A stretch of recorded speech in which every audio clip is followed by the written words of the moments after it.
Mga salitang hindi masyadong maintindihan ng nakararami.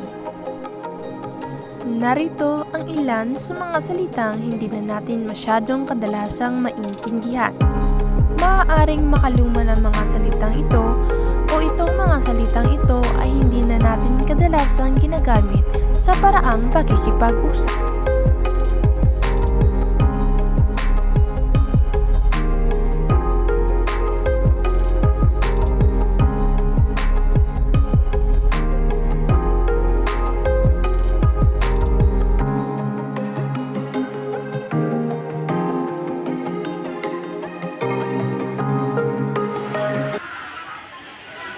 Kamusta, Kayla? Mukhang busy ka yata.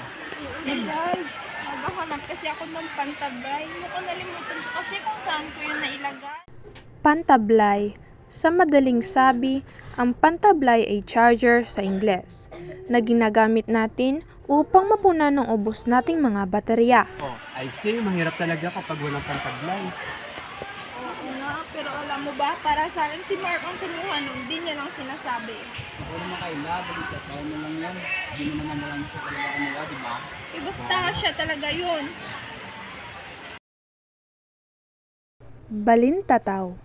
Sa makatuwid, ang balintataw ay kasing kahulugan ng guni-guni ng isang tao. Yung pakiramdam ng isang tao na parang totoo, ngunit sa katunayan yan, wala naman talaga. Kayla, pantaglay mo ba ito? Pinabibigay niya kaya mo. Salamat, babalik ka na lang ito. Yan naman pala, ito naman. Mukhang sasabi mo dyan, Kayla. Ay, nako, Kayla. Oo na, Carlo, pero salamat Mark ha. You're welcome. 6 hours later. Kayla, miss ko na. Meron naman Patrick, how much? Nakapang break ka din. Kunin ko lang kay Pam.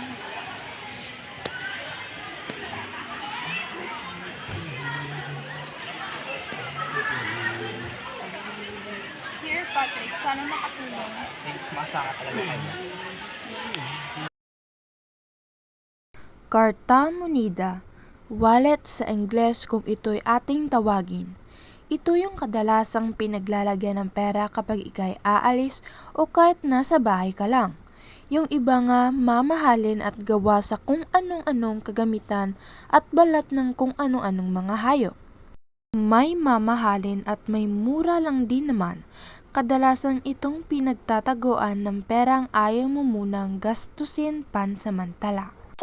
Kung ikaw, kaibigan, ay mausisang tao, maaari kang mag-research tungkol sa mga makalumang mga salita kagaya ng naitampok natin dito sa videong ito. At sa huli, iyan lamang muna mga kaibigan at sana may natutunan kayo sa araw na ito. Maraming salamat at paalam.